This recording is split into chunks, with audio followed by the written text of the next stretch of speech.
My brother stalked and assaulted my girlfriend. My parents defended him. Now he's in prison and they're begging me to help him. I, 31 male, grew up with my younger brother Jake, 28 male, in this typical middle-class neighborhood in Minnesota, where everyone had nice lawns, but nobody really knew what was happening behind closed doors. My parents run this successful real estate business together. Dad does the sales. Mom handles the marketing and paperwork. They make good money, but they've always been obsessed with appearances, like unhealthily obsessed. The kind of people who would rather die than have the neighbors know something's wrong in their perfect little family. Jake is 3 years younger than me, and I still remember the day they brought him home from the hospital. That was basically the day I stopped being important. Everything became about Jake, his grades, his sports, his potential. My mom would literally stop me mid-sentence if Jake needed literally anything. Dad was no better. He'd cancel plans with me in a heartbeat if Jake wanted to throw a ball around. Growing up, there were so many red flags about Jake that my parents just pretended not to see. When I was 9 and Jake was 6, I saved up my allowance for like 6 months to buy this gaming system I really wanted. My parents wouldn't just buy it for me. They said I needed to learn the value of money or whatever. But then Jake had some friends over, and I wouldn't let them play with it because, I had just bought it with my own money. The next morning, I found it smashed to pieces. When I showed my parents, my mom just sighed and said, "Well, you should have shared with your brother. You know how he gets when he's upset." Then that weekend, they bought Jake his own system, a better one than mine, because they didn't want any more fighting. I didn't get mine replaced. I just had to watch Jake play with his new one. That kind of crap happened constantly. When we were teenagers, I had this hamster I really loved. Jake fed it chocolate one day when I was at soccer practice, knowing it would kill it. When I found it dead and confronted him, he just shrugged and said, "It was just a stupid rat anyway." My parents? They told me I shouldn't have pets if I wasn't going to take proper care of them, like it was my fault. The worst part about Jake is that to outsiders, he seems like this great, charming guy. He does all these things to look good to neighbors and family friends. He'd mow an old lady's lawn or help someone carry groceries, but only if others were watching. Behind closed doors, he was a completely different person. He'd say stuff like, "Mom and Dad will always believe me over you," with this smile that never reached his eyes. And he was right every single time. In high school, I finally got a girlfriend I really liked. We'd been together for about 6 months when suddenly she dumped me. Found out later Jake had told her and all her friends that I'd been cheating on her with some girl from another school. Complete bullshit, but everyone believed him because he was such a nice guy. My parents actually said he was being protective of my girlfriend. Like, what the actual fuck? By the time we hit our 20s, I'd moved out, but Jake was still living at home, working at my dad's real estate office, driving a car they bought him, basically being treated like a prince. Every girlfriend I introduced to my family somehow ended up targeted by Jake's concern. He convinced one girl's parents I had a gambling problem, told another I was emotionally abusive. My parents backed him up every time, and I was left looking like the bad guy. Then I met Elena at the hospital cafe. I was visiting a buddy who'd had his appendix out, and she was on break from her shift as a pediatric nurse. We started talking about how terrible hospital coffee is, and something just clicked between us. She's smart and caring and actually laughs at my lame jokes. For the first time, I felt like I'd found someone who actually saw me, not the loser version of me that Jake had created for everyone else. I kept Elena away from my family for 3 solid months. I flat out refused to introduce her to them. Elena thought I was being weird about it at first, but I eventually told her everything about Jake, all the history, all the messed up things he'd done. I needed her to understand what she'd be walking into, but Elena has this annoying quality where she tries to see the best in everyone. "Maybe he's changed," she kept saying. "We're all adults now, and I'd like to meet your parents." She had this theory that family relationships can heal over time. I wanted to believe she was right, that maybe Jake had outgrown whatever made him want to destroy anything good in my life. Part of me also wondered if I was making everything worse by keeping Elena a secret. Like, maybe Jake would respect boundaries now that we were older. Maybe keeping her away was just making her seem more like a prize to be won or destroyed in his twisted mind. So against my better judgment, I agreed to bring Elena to a family dinner at my parents' house. I figured a public setting with everyone there would keep Jake in check. I told myself I'd never leave her alone with him, not even for a minute. I remember being so nervous driving to my parents' house that Elena actually reached over and put her hand on my knee because it was bouncing like crazy. She gave me this reassuring smile like, "It'll be fine," and I just nodded. But inside I was thinking, you have no idea what we're walking into. The moment, and I mean the exact moment, Elena walked through my parents' front door. I saw the change in Jake's eyes. It was subtle, but I'd seen that look before. This flash of, hunger before his face switched to his usual charming mask. He practically shoved our mom out of the way to be the first to hug Elena. and the hug went on way too long, like awkwardly long until Elena had to physically back away. My mom was all, "Jake, give the poor girl some space," but she was laughing like it was cute or something. My dad just stood there with this proud smile watching Jake be so welcoming. It was like I wasn't even in the room. During dinner, I watched Jake like a hawk. He kept finding these little excuses to touch Elena, passing the salt but letting his fingers brush against hers, reaching across her for the breadbasket when he could have asked someone to pass it, that kind of stuff. And he kept telling these funny stories about me that were really just designed to make me look like a loser. "Hey Elena, did Matt ever tell you about the time he tried asking Stephanie Jenkins to prom?" Jake was grinning at her across the table. Before I could stop him, he launched into this story. He practiced for weeks in the mirror. I caught him rehearsing this whole speech. Then when he finally asked her, he got so nervous, he threw up on her shoes. Poor Stephanie ran away crying, and Matt was known as Vomit Boy for the rest of senior year. What Jake conveniently left out was that I had food poisoning that day from some sketchy takeout.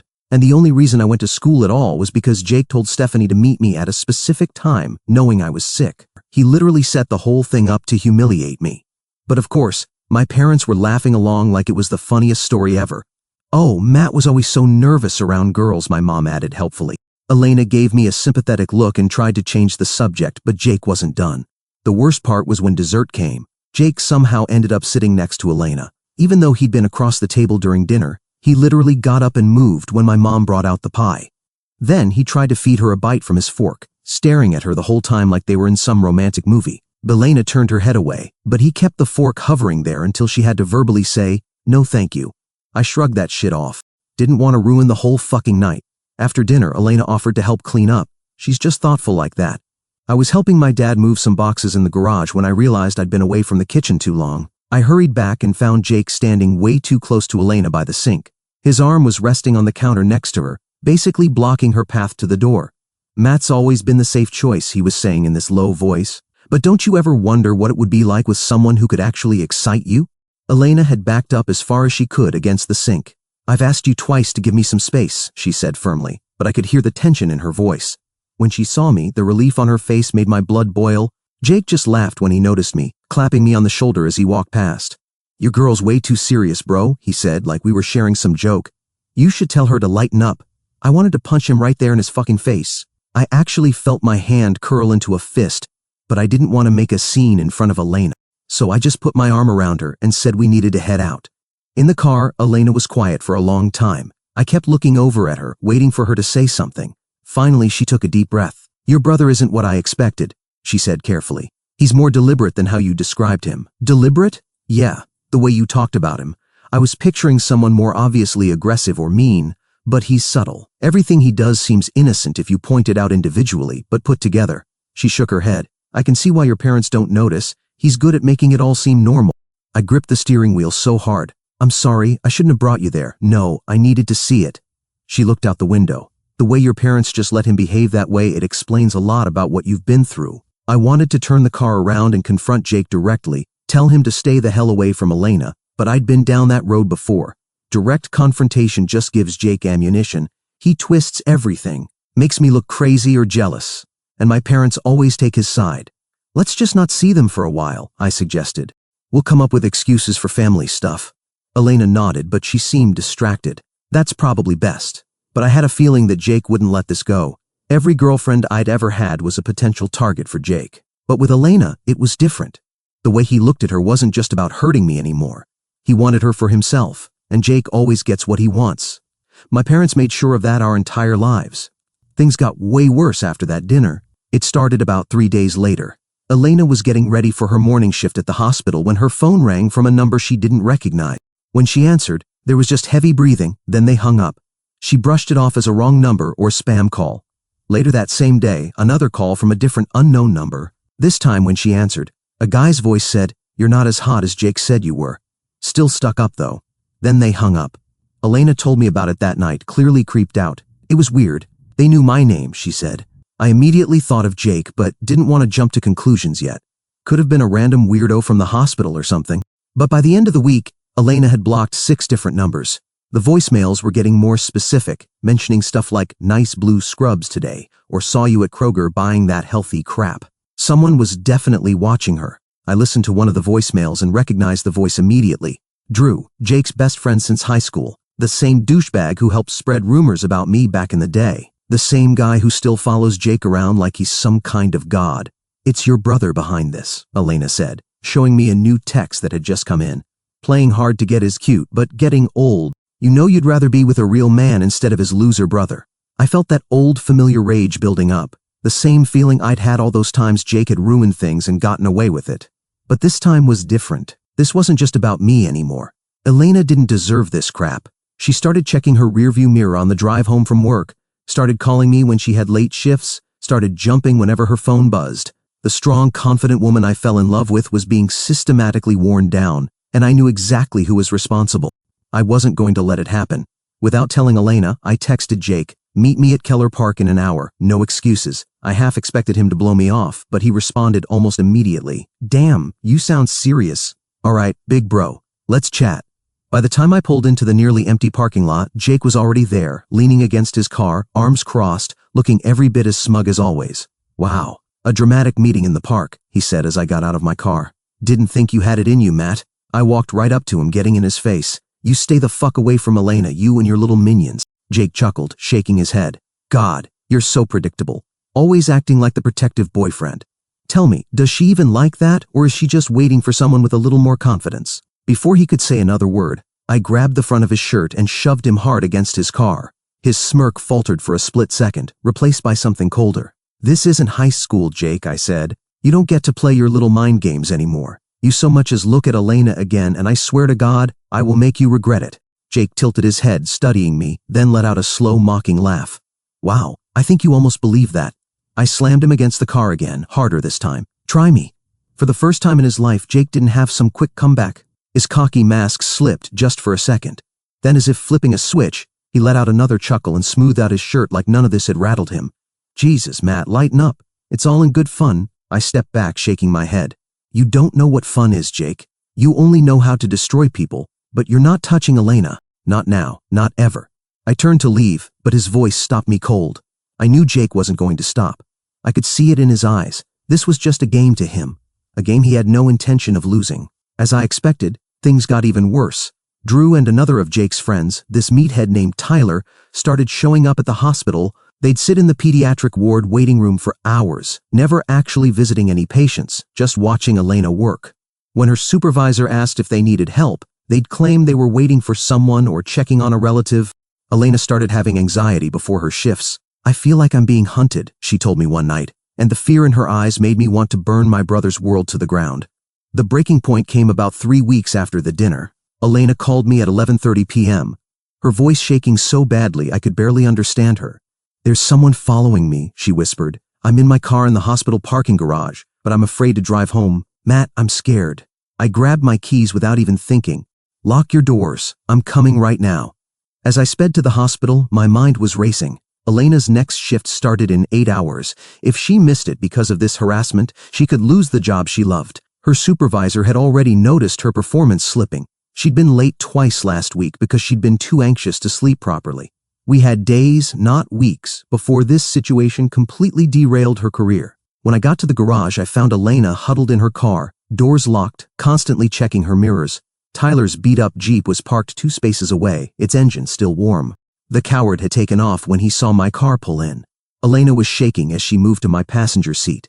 I drove her car home while my buddy followed behind us to make sure we weren't being tailed. That night, as Elena finally fell into an exhausted sleep, I made a decision. I couldn't wait any longer to confront Jake in front of my parents, thinking they would try to control this BS. This had to end before Elena lost everything. The next morning, I gathered all the evidence. Recordings of the calls, screenshots of the texts, security footage from the hospital showing Drew and Tyler hanging around for hours. I drove to my parents' house knowing Jake would be there before heading to work at my dad's office. Jake was eating cereal and scrolling through his phone when I walked in without knocking. My mom started to say something about calling first, but I ignored her. I dropped my phone on the table in front of Jake and played one of the voicemails. "We know when you get off work, Elena. Maybe you shouldn't walk to your car alone." Jake looked up from his Captain Crunch with mild interest. Like I was showing him a mildly entertaining TikTok. "What's this supposed to be?" "Cut the shit, Jake. I know it's Drew and Tyler. Call them off. Now." Jake's expression never changed. That's what always made him so dangerous. The disconnect between the venom in his words and the pleasantness of his face. Maybe if Elena wasn't such a tease, guys wouldn't feel the need to let her know she's not all that, he said calmly, taking another spoonful of cereal. Not my problem if she's giving out mixed signals.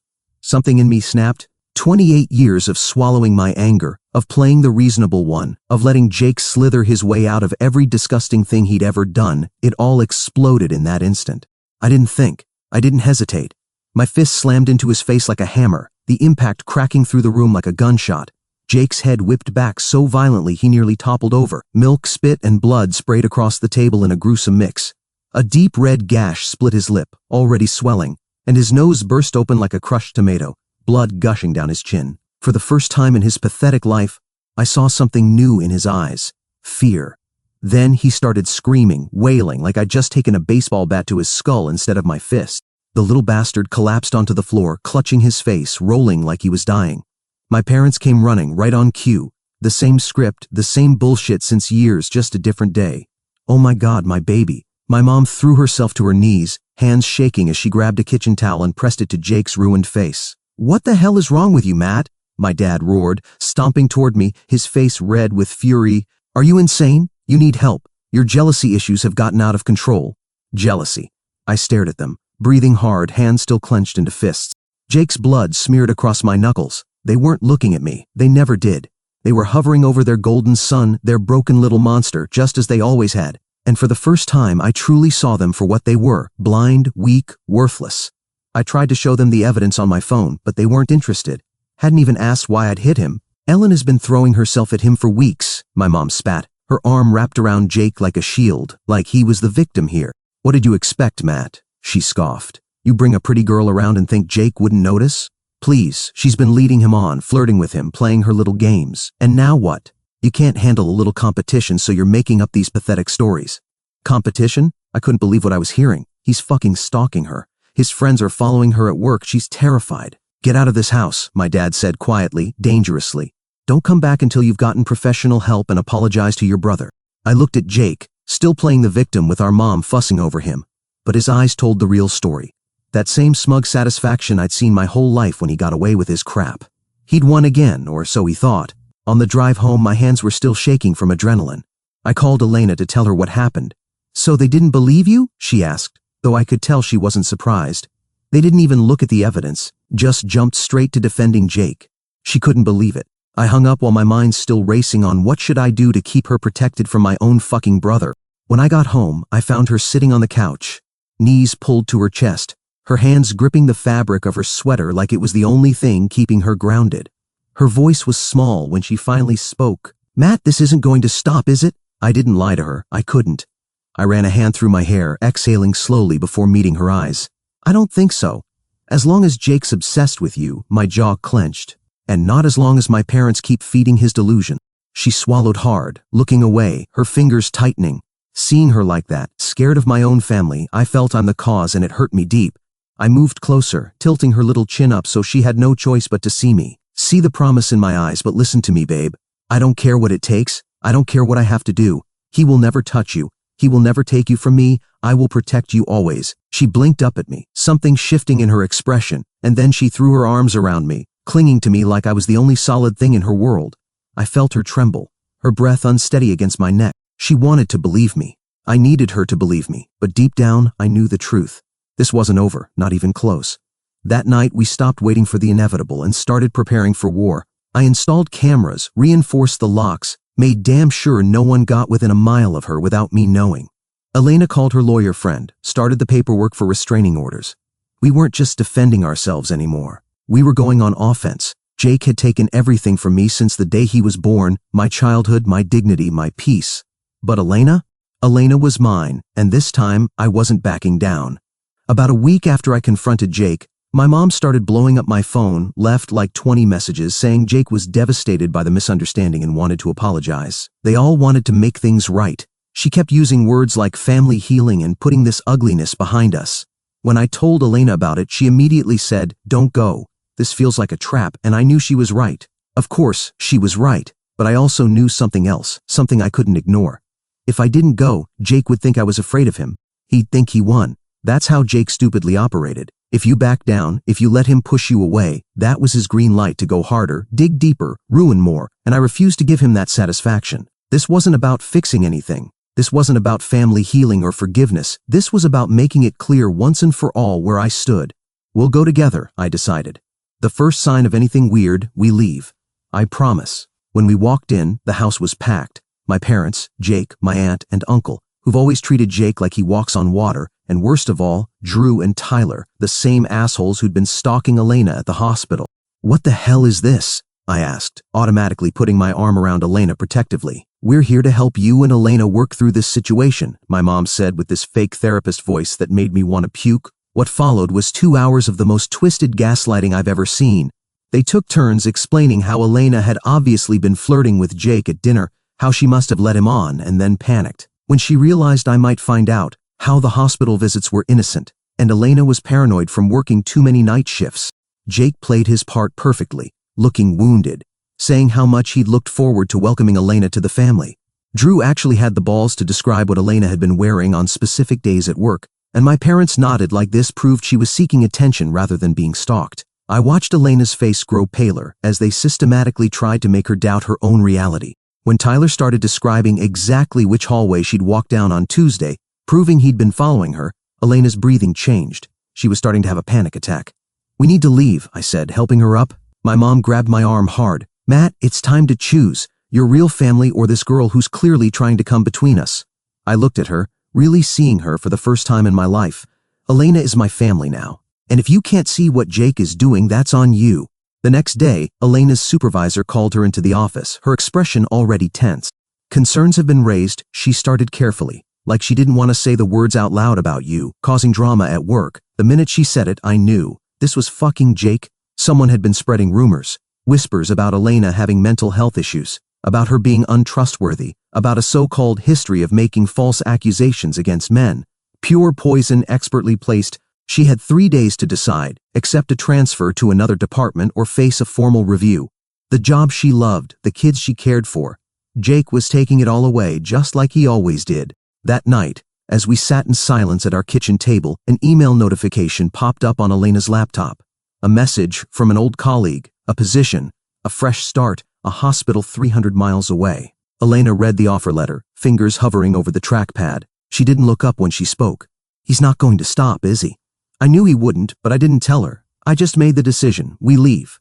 Her eyes snapped up. We're done letting him control our lives, Elena. We're done giving him chances to twist the knife. I don't care what it takes. I don't care if we have to start from scratch. We're getting the hell out of here. Somewhere he can't touch us. For a moment, she just stared at me. Then her shoulders relaxed, like she was finally releasing a breath she'd been holding for months. That night, she started looking at apartments. I started making calls about moving logistics. While all I could think about how Jake had taken everything from me since we were kids, my childhood, my peace, my relationships. But Elena, this was where the cycle ended. He wasn't taking her, not now, not ever. I was ready to erase him from my life completely, to never see his face or hear his name again. We had our new city, our fresh start. We were finally free, or at least we thought we were. Just when we were settling into that peace, my cousin Amber called. Amber was the only one who'd ever seen through Jake's act. When they were kids, she caught him hurting her cat and told everyone. But my parents convinced the family she was lying for attention. She never forgot that. She called personally to invite us to her wedding. Jake will be there because my parents insisted, she admitted. But I've hired security specifically to keep an eye on him, and you'll be seated with my husband's family far from your parents. After 3 months of relative peace in our new city, we decided to attend. Elena had a new job she loved. I was working remotely. Things were good. And we felt strong enough to face my family for one day, especially with Amber's precautions in place. The ceremony went fine. Jake was a groomsman for Amber's husband Rick, my cousin from the other side of the family who didn't know about all the drama. So he was busy during most of it. At the reception, we kept our distance, sitting with Rick's family while Jake and my parents were across the room. For a few hours, it seemed like we might actually get through the day without incident. Elena was even laughing and dancing, something I hadn't seen her do in months. Around 9 p.m., Elena went to the bathroom. After about 10 minutes, I noticed Jake wasn't at his table anymore. Something in my gut screamed that something was wrong. I headed toward the restrooms, my heart pounding. As I rounded the corner, I heard Elena cry out. I started running, but Rick and his brother Daniel were coming from the other direction and reached them first. What I saw will be burned into my brain forever. Jake had Elena pinned against the wall in the hallway outside the bathrooms, one hand over her mouth, the other gripping her arms so tightly his knuckles were white. Her dress was torn at the shoulder. Rick and Daniel were pulling Jake off her as I got there. Elena stumbled toward me, shaking violently. There were already bruises forming on her arm in the shape of fingers. Jake's eyes were wild, unfocused. He reeked of booze. "She's been asking for it all night," he slurred, struggling against Rick's grip, following me around, coming on to me. All I saw was red. Before I even knew what I was doing, I lunged, tackled Jake to the ground. I beat it up his face so hard I felt something crack, a sickening crunch. His nose or his cheekbone, I didn't care which. I wanted him to die. He let out a strangled yell, but I wasn't stopping. I reared back, ready to break him apart with my bare hands, arms wrapped around me, yanking me backward. Daniel, Rick, maybe both, holding me back as I fought against them, struggling to get free to finish what I started.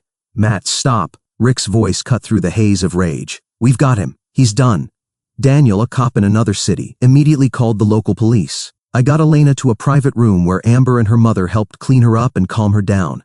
When the police arrived, my parents lost their minds. My mom physically tried to block them from Jake, screaming about misunderstandings and how that girl has been obsessed with my son. My dad actually tried to grab an officer's arm when they were handcuffing Jake. Jake's behavior changed like someone flipped a switch. One minute he was crying, saying Elena had seduced him. The next he was threatening everyone, screaming that none of you understand what I'm capable of.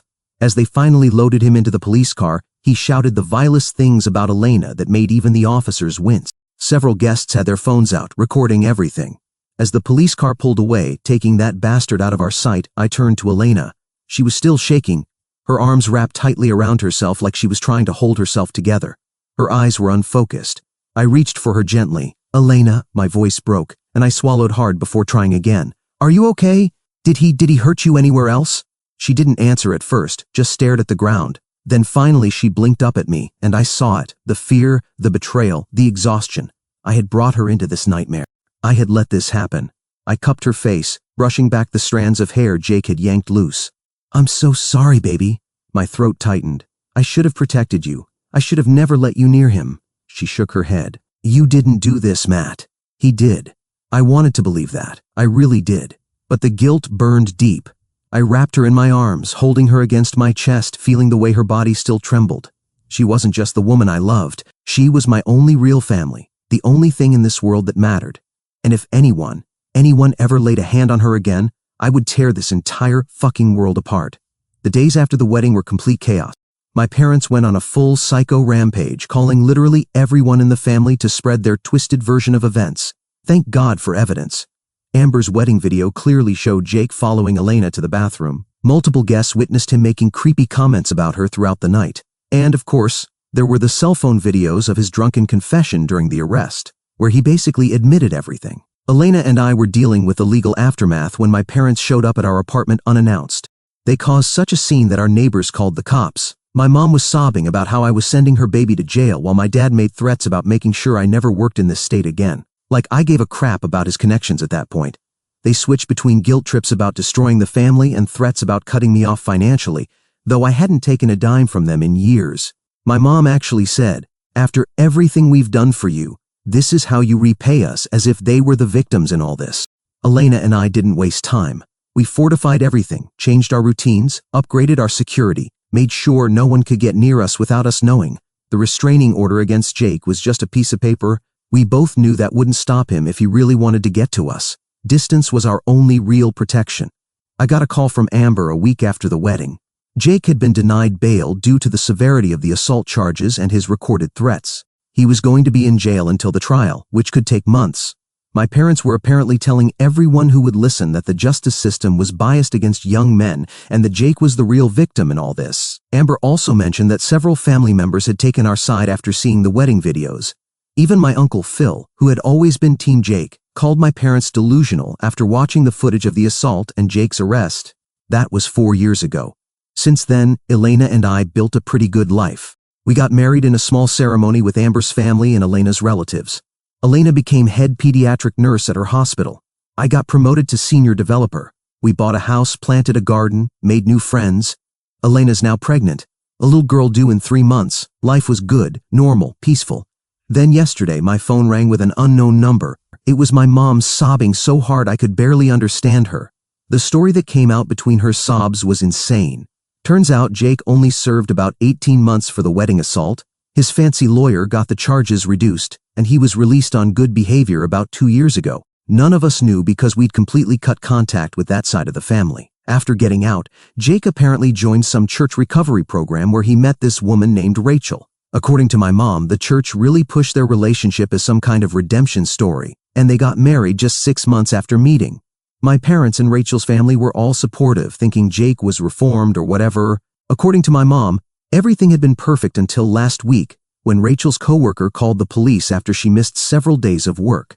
The welfare check found Rachel with 2 broken ribs, a fractured wrist, and bruises everywhere. What was really messed up was that during the investigation, they discovered my dad had been actively helping Jake cover up the abuse for months. Every time Rachel threatened to leave, my dad would step in, threatening her job, pressuring her family about their mortgage, convincing her parents she was unstable, and making things up. Apparently, when Rachel got a promotion, that would have given her financial independence. Jake beat her so badly she couldn't go to work. When she called my dad for help, he told her to put some ice on it and remember her wedding vows. Both Jake and my dad were arrested. Jake for domestic violence, my dad for witness intimidation and conspiracy. Since Jake was still on probation from the assault on Elena, he's looking at serious time now. You have to come home, my mom begged. Family needs to stick together in crisis. Your brother and father need your support. That Rachel girl is obviously exaggerating everything, just like Elena did. 4 years and nothing had changed. Mom, I said quietly, did you ever consider that if you and Dad had gotten Jake help when we were kids, maybe Rachel wouldn't be in the hospital right now? She broke down completely, admitting they'd always known Jake had issues, but thought they were protecting him. It's too late for that, I said, and hung up. Elena suggested we reach out to Rachel through Amber to offer support. She needs someone who understands what she's going through, Elena said. A month later, Jake took a plea deal, 8 years in prison. My dad's real estate license was suspended, and most of his business partners cut ties with him. My mom moved out and filed for divorce, sending me a long letter apologizing for everything, enabling Jake throughout his life, not protecting me as a child, and especially for how they treated Elena. Too little, too late. As I watched Elena talk to our unborn daughter while watering our garden that evening, I felt no satisfaction in being right about Jake all these years, only determination that the cycle ends with me. Our daughter will grow up knowing nothing but healthy love and respect. Jake took a lot from me over the years, but he couldn't take this, the life Elena and I built together. Some people just don't change, but thanks to Elena, I did.